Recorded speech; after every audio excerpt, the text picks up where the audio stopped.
咁我哋講一講洗衣機啊，由歐洲頂結式、日本頂結式，又叫做葉輪式，又或者有一種前置式，我哋就俗稱叫做大眼雞啦。咁洗衣機相關嘅位置當然要配有獨立嘅來去水啦。頂結式就要預留獨立嘅空間，機頂唔可以有任何嘅櫃啦或者雜物頂住。兩種嘅頂結式，歐洲式咧就比較慳位，一般嘅闊度就大概係400mm。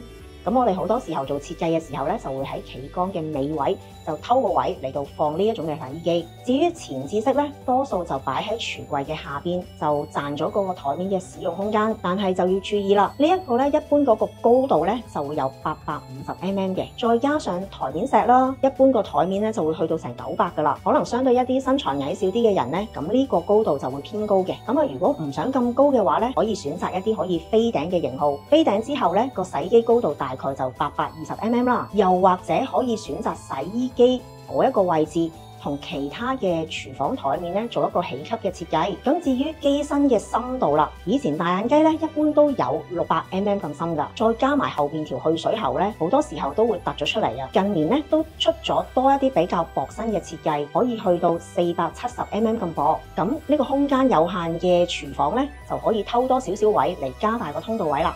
洗衣機有分高水位同低水位，高水位洗衣機有泵，污水會由泵從洗衣機嘅底部抽到較高位置排走。低水位洗衣機利用水向下流動原理，直接從底部排走。如果家中的排水口比洗衣機出水口高，必須選用高水位洗衣機。